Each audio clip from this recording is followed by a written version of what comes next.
This evening I want to firstly ask you, did you have a good meditation or not a good meditation? And your assessment will depend on your own perception, whether it was a good meditation or not. And the reason I want to ask that, I ask that question is because I want to discuss and talk about perception and the mechanics of perception, and then talk about how to use perception.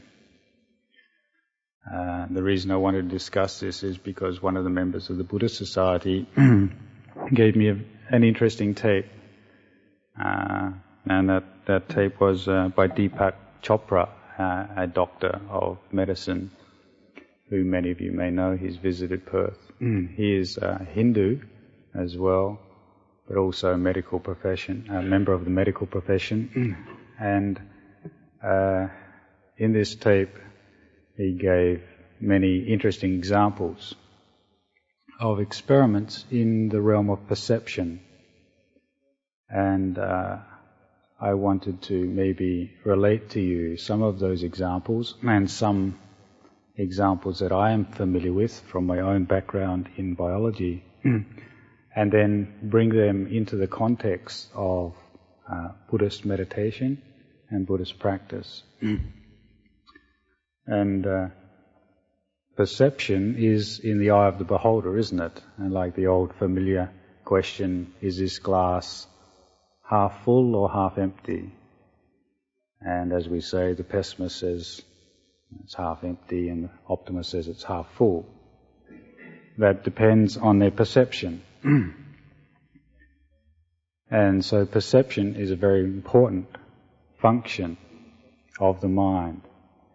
And in some of these examples of experiments that have been done in the realm of perception, we find that there's some very interesting facts come out. And one of the examples is that if you take a group of flies or fleas and you place them in a jar, you put the lid on the jar and leave them in a jar for a while, then after a while you take the lid off that jar after a number of days, you find that they will not escape from the jar. The flies or the fleas will stay within the boundary of that jar because they have created in their own minds, the body minds, this perception that is the limits of their environment. Therefore, they stay trapped in that environment.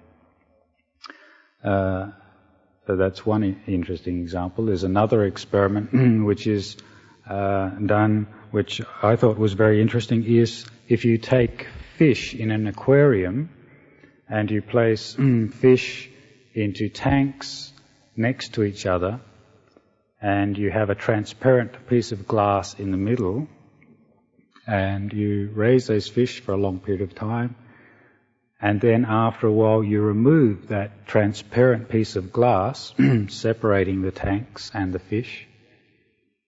The fish in either tank will not cross over into the other tank because they have made a commitment in their minds that is the limitations of their own boundary. They do not perceive the ability to cross over outside of their normal bounds, their normal environment. And another interesting experiment that Deepak Chopra talked about was that, and I heard of this when I was doing science at uni, was that about 20 years ago, the Harvard Medical School, they did an experiment which led ultimately to the scientists in this group receiving the Nobel Prize for Physiology. And what they did was they raised two sets of kittens. Excuse me. One set of kittens they raised in a room that had horizontal stripes painted around on the walls. Another set of kittens they raised in a room which had vertical stripes. And then after a while they took these kittens, once they'd grown up, into cats, and when they put them into another environment, what they found is the kittens who had been raised in a horizontal room, for example, horizontal stripe room, could not perceive verticals. Their perception had been developed, and the neurons which connect up the nervous system did not allow them to perceive verticals, so they would walk and bump into leg chairs, for example. They couldn't see them. And as the point was made, that it's not that they didn't believe in their existence, the existence of leg chairs, they could not perceive them, they could not see them because of the environment that they had been raised in. And the opposite was true for those kittens who were raised in the horizontal, the vertical stripes. They could not see horizontal, so they would bump into the horizontal of a table, for example. Now that has interesting repercussions, and I'll talk about that later on, because, for example, many of us may think, well, yes, that may be true for the animal realm, but what about the human perception? And one of the case studies I remember from my science areas was that of when they investigated a group of pygmies that had had no contact with the outside world. They lived in very dense jungle in the Congo. And they took members of the group of pygmies who had been raised all their life in the very dense jungle in the Congo and took them to the plains of Africa, which were the wide open plains, and they could see to the horizon. And what they found was that these people could not perceive a giraffe on the horizon of the plains, because in their visual perception they had not created the neurological connections in their body to perceive distances, because in the dense jungles of the Congo everything is very close. So they saw things close up, and how they perceived these giraffes on the horizon was as if they were flies in front of them, and they would try and swat them away, because these giraffes appeared very, very close to them. So they had made, through their experience, this cognitive commitment to perceiving reality in a certain way. Now, we may have the idea that, well, we're more educated than that, but actually you see, for example, say 600 years ago or 800 years ago, most of the human race had the perception, because of our eyesight, we can see to horizons, that the world was flat. And 800 years ago, if you were to suggest, as we know now, that the world is round, that would have been considered a heresy. Because people at that time had made the commitment, due to their perception, that the world must be flat. So what we actually perceive is not necessarily what is true. And for all of us here, for example, there's certain things that we cannot perceive that, say, animals perceive. A dog can hear very high-pitched sounds that we cannot perceive. A snake can pick up infrared, which we cannot perceive. Bees see ultraviolet, which we cannot perceive, etc., etc. Now, the point here is that our sensory apparatus works in a way to reinforce our original perceptions. And in psychology, as Deepak Chopra, the fellow, talked about, he actually said that there's actually a phrase for this, which is called premature cognitive commitment. That's quite a mouthful. And what that means is, through our conditioning, our premature conditioning, we make a mental, cognitive commitment to seeing reality in a certain way. And when that gets built up in our cognitive development as we grow and develop, then we start only seeing reality in that way. And as we start only seeing that reality in that way, that reinforces our perception of that reality as being that way. And if, for example, you're a Buddhist and you have the idea of rebirth, then this premature cognitive commitment takes on a much more profound effect, because it's not only from your conditioning in this life and society's conditioning on you in this life, it's also from your conditioning from previous lives, and many, many previous lives. And some of you might say, well, I don't believe in past lives, but I would say that's due to your premature cognitive commitment. Yes? Because that is a perception, isn't it? That in our society we're trained not to perceive the idea of a past life.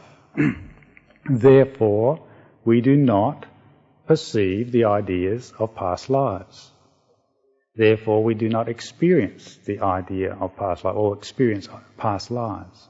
Just like the kittens were brought up to see only certain stripes, therefore they did not see other forms or the stripes in the opposite direction. So it is interesting when we look at perception that we see that it is actually a conditioned thing. It is not a certain thing. And that is what I want to go on to talk about here now, is the ideas of perception, and in terms of Buddhism, because the Buddha actually talked about this, what's called in psychology, modern psychology today, premature cognitive commitment, the preconceived ideas of how you look at the world creates actually how you perceive the world. And then that has one important function: it reinforces actually how you will see the world. The Buddha called this, in a more basic way, he called it, instead of premature cognitive commitment, he called it the perversion of perception. Yes? Because one is not perceiving something purely. It is perverted according to one's conditioning. Yes? So people in Australia will have the perversion of perceiving the world through the eyes of an Australian person and the conditioning that goes with that. Yeah. And we make certain judgments due to that conditioning.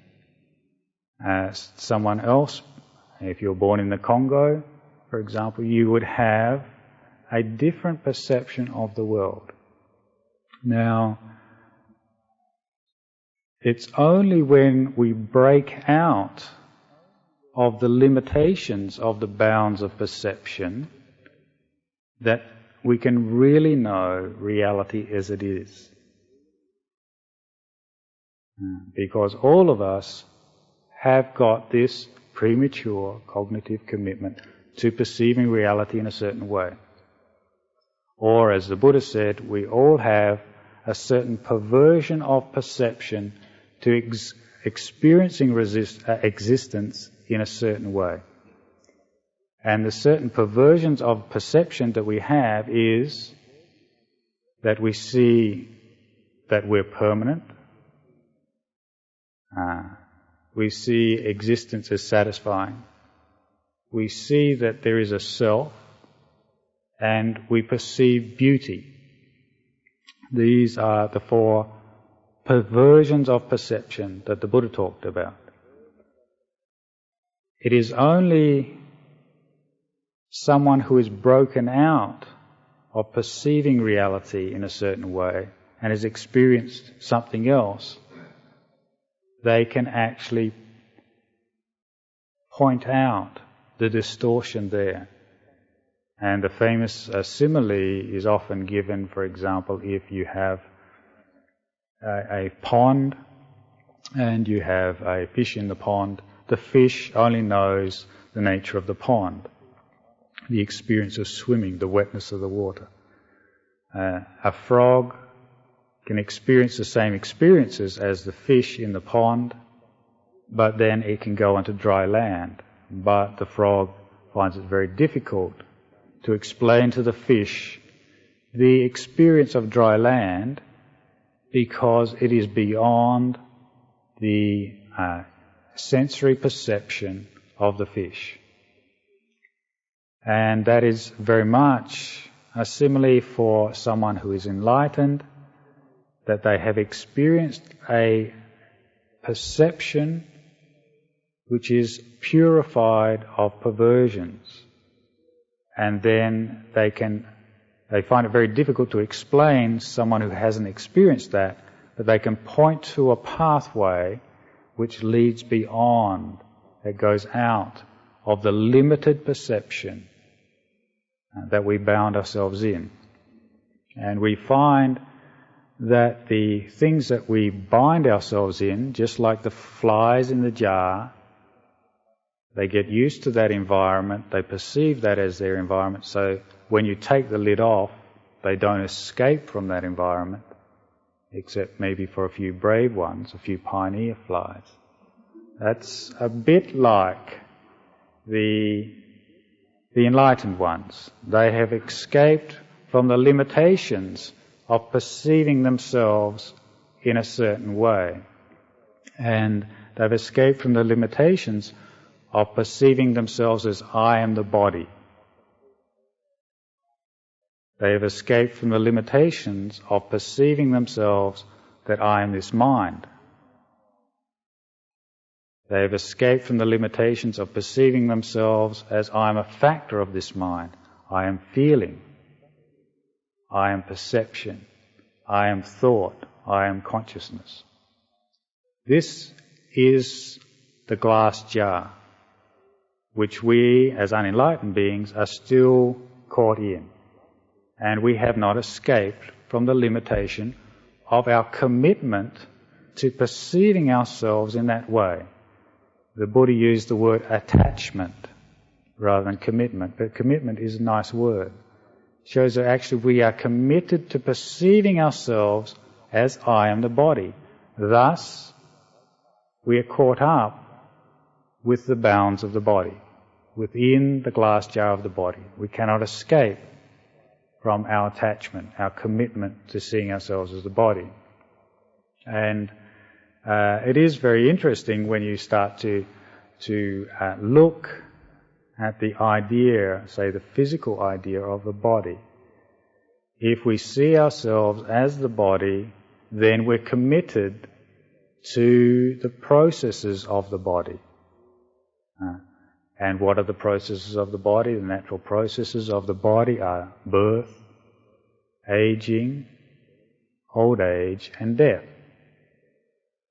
So if one is committed to the perception that I am the body, then you must experience birth, old age, sickness, and death. If one is committed to the perception that I am feeling, then one must experience pleasant feeling, unpleasant feeling, neutral feeling, within the context of this is my feeling. If one is committed to perception, to thought, and to consciousness as being me and mine, then one subsequently has to experience oneself bound up in those things. This is my thought. So if one has a thought of anger, I am an angry person. If one has a very unpleasant thought, I am a very unpleasant person, because one has a commitment to perceiving thought as self. Now this is a very important concept to get your minds around, and to see the limitations of perceiving oneself within what we call the five khandhas, the body, feeling, perception, thought and consciousness.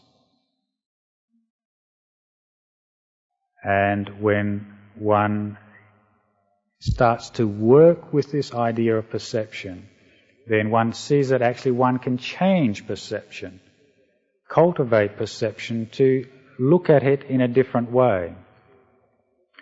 And as I said earlier, the Buddha called this precognitive commitment the perversions of perception, because it is always perverted by like and dislike. How you look at something is perverted by like, dislike, fear or hatred. That's the prejudice of the mind, the way it will experience reality. Now it's only a person who has purified their mind of like and dislike, fear and hatred, who can start perceiving reality in a fresh way, in a new way. They have expanded their bounds of reality, and they see it totally anew, till those bounds completely disappear. And that is the mind of the enlightened one. So what I want to actually go on now is just talk about maybe this perception of, for example, I am the body. If we're caught up into this perception that I am this body, then we, as I said earlier, we have to suffer when the body changes. And it's interesting to look at the body, for example, from the point of physics. If we look at, actually, say, the process of breathing, when we breathe in 10 to the 22 atoms. That's 10 to the power of 22 atoms each time we breathe in.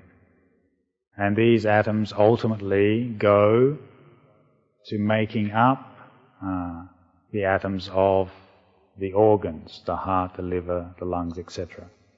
When we breathe out, each exhalation, we breathe out 10 to the power of 22 atoms on the exhalation. And these 10 to the power of 22 atoms on the exhalation have come from our organs, from our heart, our liver, etc. And this process is interchanging, yes, with the other people around us, with the environment, and we have no control over that. Yes. So there's a constant process of interaction going on here. And it's very interesting that when we actually look at this interchange, one of the points that Deepak Chopra actually made was that actually for everyone who's come here, we haven't come in with the same body which is sitting here right now. Our body has actually changed. That is, on the atomic level. The atoms in the body have gone through a process of change. The atoms in the liver, for example, have gone through a process of complete change every 6 weeks. So you have a new liver every 6 weeks. The atoms in the stomach lining have changed every 5 days. And the atoms in the body as a whole, 98% of them has changed in 1 year. So you're 98% less the person you were last year, yes, and 98% more a new person. And the atoms in the body change completely, right down to the last sinew, totally every 4 years. So 4 years ago, you're a different model to who you are now. And at this point in time, 98% are changing in 1 year. So when we start to look at that, and this is accepted by modern physics, and it also correlates with how the Buddha was looking at the body. If we are this process of constant change, and this is a process of continual flux which is going on out of our control, then which one of us is the body and which body are we? Yes, this is an important question to ask. If we're attached to the cognitive commitment that we are the body, then we're actually not perceiving reality as it really is. This body is going through a process of change constantly in its most subtle form on the atomic level, and also in its most coarsest form, which we can see in the aging process and then gradually leading up to death. So when we start perceiving the body in a new way, then we're coming across a dilemma. If we have attachment to the body, then we're not perceiving reality as it is, and we're challenged by this very truth that the body is going through this process of change. And that is where an enlightened person has given up the commitment to perceiving themselves as I am this body. They have given up that attachment to the concept of body. They perceive reality in a fresh way, in a new way. That is, it's actually liberating to not perceive yourself as something which is constantly as seeing yourself as stable, but letting go of that and allowing the process to go on. And this is why the Buddha said that the average human being, the unenlightened human being, has this perversion of perception that they are the body, which is actually a wrong view, a wrong conception. And so this idea of rechanging our perception, reconditioning our perception to see it as it is according to physics and as it is according to the enlightened ones, is very important. Because that is the way we can liberate ourselves from the constraint and boundary of having a body and being associated with the body and being caught up in the processes of the body. And the same also happens with the idea of feeling. If feeling is yours, then control it. And for any of you who have sat meditation, or just the people here sitting here now, you find that after a short while, feelings arise in the body. If it is your feeling, then demand it to only be pleasant feeling forevermore. But you cannot. Feeling arises and passes away according to its own nature. It is in a state of flux. This process of change is not perceived. Therefore, when a pain arises, we think this is my pain and we want to escape from it. We have a dislike, a prejudice, an aversion, a fear of pain. And because we have committed ourselves to the fact of perceiving pain as self, therefore we're caught up and bounded to pain. We cannot escape from the limitations of the experience of pain. And so if we actually start changing our perception and looking at pain in a different way, that this is not me, this is not mine, this is not self. This is an experience, just conditioned. And sometimes I play around with perception when when pain arises, I look at it and I call, this is John's pain. My name is Nyanadhammo, so it's not my pain, it's not Nyanadhammo's pain, it's John's pain. And when you call it John's pain, it belongs to John, then you tend to develop an aloofness when you look at that pain than you would if you consider this is Nyanadhammo's pain. Yes? If it's Nyanadhammo's pain, then Nyanadhammo's suffering. If it's John's pain, then we tend to look at it in a different way. Just as when someone comes up to us and they say, I have a pain, then there's automatically a detachment from it because we're looking at it from a more aloof perspective. We can be more aloof with other people's pain than we can with our own. So start calling your pain John's pain or Mary's pain. Yes? But if we make a commitment that it is my pain, then we're going to be caught up in the process. We're not going to see it as clearly. And we're not going to catch the change either. We actually have to pay attention to this process as a process which is changing. And that's not a question of believing it's changing, it's actually a question of experiencing and being aware of the nature of change, of, for example, painful feeling or pleasant feeling or even neutral feeling. When you see it change, then do you control that? Can you control that? No, you can't. It changes automatically without our control. If we could control pain or could control feeling, then we can force ourselves to only experience what we want to experience. But that is not the case.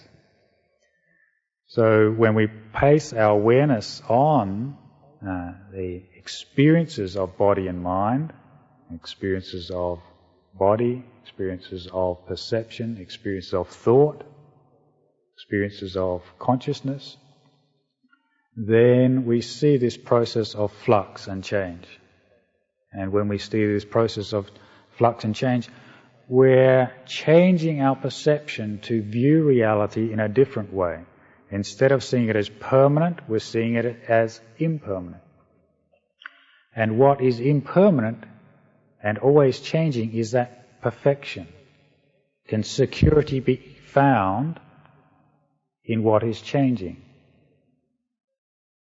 No, it can't. Perfection implies stability. Perfection implies security. Perfection implies wholeness. If something is breaking up, falling apart, disintegrating, then no perfection or happiness, ultimate happiness, can be found in that.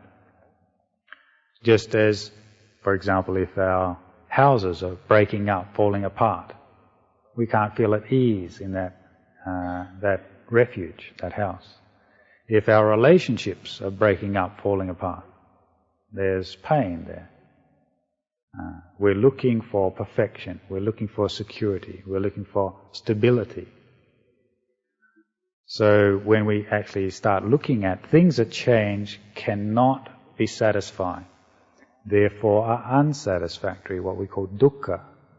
This word dukkha means, in Pali, means this unsatisfactoriness of condition because of its impermanence. And what is impermanent and unsatisfying, can that be called a self? Now, this is a question to ask yourself, a very important question.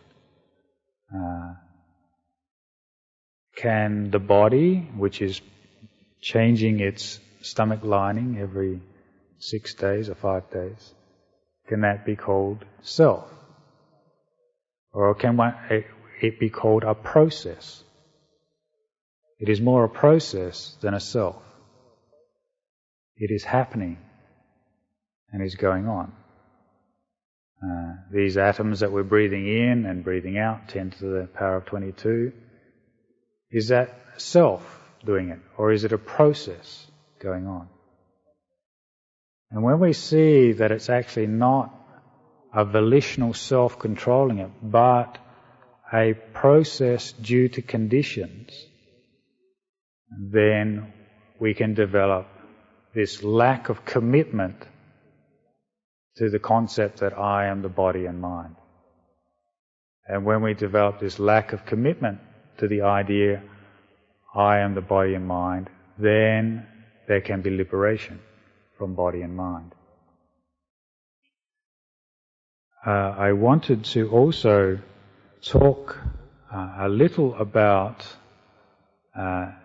this point of playing with perception in relationship to one of the discourses of the Buddha, and this discourse is called the Chula Sunyata Sutta, which means the lesser discourse on emptiness or voidness. Because in this discourse the Buddha does describe, as many of the other discourses, how to use perception to go towards peace. So you're redefining perception so that it will lead you outside of the bounds and limitations of your current perception.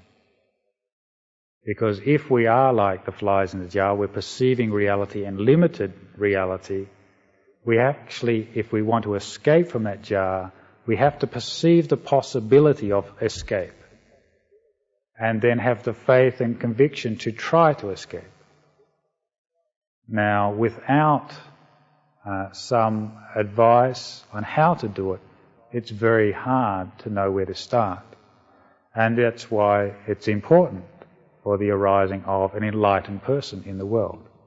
Extremely important, because they have escaped, then they describe the way for others to escape from their limited experience of reality and the associated suffering and dissatisfaction that goes with that, towards what is ultimate peace, ultimate happiness. And in this discourse, the Buddha begins this discourse the Buddha was residing in Savatthi in India, and his disciple Ananda, his attendant, came up to him and said, Blessed One, at one time we were living in the Shakyan country, and I remember you saying that the Blessed One often abides in voidness, emptiness, or sunyata in Pali. And did I hear that correctly? And the Buddha responded, yes, Ananda. At that time, I did say the Buddha often resides in a state of emptiness, voidness. And so too, presently, does the Buddha often abide in a state of emptiness or voidness. The interesting point about this sutta, and it is a very profound sutta, is the technique that he uses to develop this new perception of emptiness, and which takes one to peace. And I think it is a very useful process for people who are interested in meditation, and I'll go on to describe that now. The Buddha says to Ananda that the way to develop this perception of voidness is firstly, he says, and at that time they were living in a forest, and the Buddha said, Ananda, just as this forest is presently void or empty of, in the time of the Buddha, chariots, elephants, people, sound, marketplace. It is void and empty of a village, but there is just this singleness of perception that is the group of monks sitting here in the forest. Then he said, by focusing on that singleness of perception, that is the only disturbance to perception here and now. and one knows that all other disturbing perceptions are not in the mind, there is only this single disturbance, that is the group of monks sitting in the forest. I'll explain this to make it a bit more relevant to the people here. Is, for example, we're sitting here listening to this talk. You're perceiving myself giving the talk and the other people around us. At this present time, we are free from the disturbance of, say, music. We don't have a rock band outside. We're free from the disturbance of traffic noise. We're free from the disturbance of the supermarket. We're free from the disturbance of criminals. We're free from many disturbances. Now, we can actually start to perceive those things we're actually free from that are not disturbing us now. And what happens then when we start to perceive what's not disturbing us? It makes us appreciate the present moment here and now, doesn't it? Yes? And this is actually an important principle in your meditation. If you're sitting down and you're trying to perceive the perception of the in-breath and the out-breath, then actually start to note and appreciate, at this present moment, I don't have the disturbance of having to go to work. I don't have the disturbance of having to interact with a vast number of people. I don't have the disturbance of family responsibilities. I don't have the disturbance of the government or the taxman or whatever. You can actually learn to look and appreciate of what is not disturbing you. And when you see what is not disturbing, then you turn the perception to appreciating just this singleness of disturbance, sitting and watching the breath. Because even sitting and watching the in and out breathing is slightly disturbing to the mind. There is even more peaceful states than that. When you start to appreciate that I'm turning the mind away from these disturbances towards this single disturbance, the in and out breathing, then you start to become interested in the in and out breathing. Your mind turns away from concern with the people around you, for example. And this is actually an important principle to use in your meditation, to focus the mind on what is more peaceful. Because you can only know disturbance. You cannot know peace yet. You do not know ultimate peace. It's only a fully enlightened person that knows ultimate peace. But what we can know in this present moment is disturbance. What disturbs coarse peace. Yes? And so we start to look and turn the mind away from what is coarse disturbance to what is more refined disturbance. And in the discourse, then the Buddha actually says to Ananda, once you start perceiving this singleness of perception of the monks in the forest, then you turn your mind towards the perception of the earth element. Or you could also use, and this is my assumption, the Buddha doesn't say this in the discourse, the water element, the fire element, or the air element. Now these are what we call the four kasina meditations. Now what you do is when you're actually turning your perception away from perceiving people, things, objects, and the community of monks in the forest, towards just say perceiving water, then that is actually a more pacifying, more tranquil object to turn your perception to. And we all appreciate that. That's why we go into nature. That's why we watch a waterfall. That's why we look at the sea and the ocean. That's why we go to the forests and climb mountains. because we appreciate that nature is calming. Nature is a perception which is pleasant to the mind. It relaxes us. So if we turn our perception for everyone in this room away from the people next to us towards just, say, thinking about perceiving water, and you can create a visual image in the mind of the perception of water, then the mind only has this single disturbance to it. That is now the perception of water in it. It's not disturbed by other things.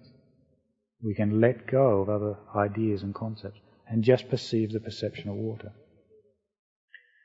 Then the Buddha actually said from that state, then one turns the mind away from even that to the perception of infinite space. Because even to perceive, say, a physical form of water is more disturbing than perceiving infinite space. And then he actually goes step by step from turning one's mind away from perceiving infinite space to perceiving infinite consciousness. Then from turning one's mind away from perceiving infinite space to perceiving nothingness or no-thingness. Then from turning the mind away from perceiving that to the perception of neither non-perception and neither perception nor non-perception, which is a pretty hard one to get your mind around. Perceiving neither non-perception nor non-perception. This is one of the arupa jhanas. What that means is that in that state of meditation, the mind is so refined that one cannot know whether one is perceiving or not perceiving. The mind has become so still, so refined. And then, he says, once the meditator comes out of that state, then they perceive that the experience through the sense doors is unsatisfactory. And at that time, they realize that the perception of being, the perception of becoming, the perception of sensual pleasure is a disturbance. So they turn the mind away from that disturbance, and the mind becomes liberated at that time, becomes enlightened at that point. And then the Buddha actually says to Ananda, excuse me, you should develop much this voidness. You should develop often this voidness. And the reason that I bring it up is because the principle is very important for meditation. How we look at our meditation will affect how we meditate. If we sit right at the beginning and think, oh no, it's hopeless today, I'm not going to probably have a good meditation, then we're not going to probably have a good meditation. Yes, because we've made a commitment with our mind that we're not going to have a good meditation. We've put boundaries on ourselves. If we have the idea that I cannot become enlightened, then we cannot become enlightened. We cannot escape from the jar just like the flies, because we have made a commitment to the possibility we cannot become enlightened. Yes? So how we actually perceive things, our view of things, is extremely important to the potential of the mind. If we actually have a positive attitude to the potential of the mind and start to perceive, not in terms of a self, it is me, it is mine, but the potential of the mind to cultivate and break out of the bounds and limitations that it has created and conditioned itself in, then the possibility for liberation can occur. And that does take conviction, it takes faith. Faith in one's own ability to break out of the limitations of seeing oneself as a suffering individual in this big, frightening world. And if we actually break out of those limitations, have the faith and conviction in ourselves, and we have the faith and conviction that the Buddha taught a path, which is the Dhamma, and others have followed that path, and they too, the Sangha, have broken out of that commitment to the body-mind and all the suffering that is associated with that, then we too can take that leap forth and forward to changing our perception, and therefore the possibilities of liberation can occur for us and will occur for us. So this evening I have stolen a lot of thunder from Deepak Chopra and some of his examples, because I thought that some of the examples he used were very stimulating for a Buddhist monk on the ideas of perception. I didn't agree with everything he said in this particular tape, because one of the reasons is what happens is people start reducing the idea of self down, but they usually get to a point where they stop and say, I must be that. And this particular gentleman who gave this talk reduced the idea of the concept of self down to energy. And once he stopped at energy, he stopped querying whether energy was permanent or impermanent, satisfying or unsatisfying, self or not self. He said, I've reduced everything down to energy, therefore energy must be self. I am energy. Yes? Well, is that true? One of the profundities of the Buddha's enlightenment was he didn't theorize, he didn't speculate, I must be this, I must be a soul, I must be a body, I must be mind, I must be energy, I must be God, or one with God. He said, what can I know here and now, and does it fit the criteria of self? And the criteria of self is, it's got to be permanent, satisfying, and thus a self. And he didn't find those things as permanent and satisfying. And that's something you can know here and now in your own experience. Is this experience permanent? Is this experience ultimately satisfying? If it's not, then reject it. You can only know ultimate reality by rejecting everything what is false. Just like you can only know ultimate peace by rejecting all disturbances. So I'd like to end my talk this evening, and hope that was useful for you.